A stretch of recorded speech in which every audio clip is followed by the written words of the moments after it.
আমি প্রথমে নিয়েছি জিরা, ধনিয়া, শুকনো লঙ্কা, পোস্ত, দারচিনি, এলাচ এবং লবঙ্গ।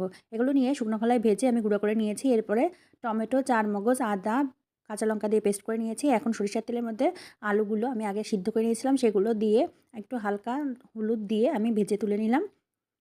তুলে নেওয়ার পরে ওই একই তেলে আমি তেজপাতা এবং কাশ্মীরি লঙ্কা গুঁড়ো এবং হলুদ গুঁড়ো দিয়ে দিলাম।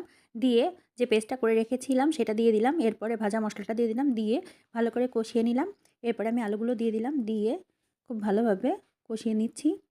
আলুটা কষানো হয়ে গেলে পরে এর ভিতরে আমি 2 চামচ টক দই দিয়ে দেবো। টক দই দিয়ে আবারও নাড়াচাড়া করে মশলাটা কষিয়ে নেব। এখন আমি এর ভিতরে দিয়ে দেবো স্বাদমতো নুন এবং একটু চিনি। দিয়ে নাড়াচাড়া করে এর ভিতরে আমি ঝোলের জন্য জল দিয়ে দেবো। ঝোলের জন্য জল দেওয়ার পরে আমি কিছু সময় আমি ফুটতে দেবো।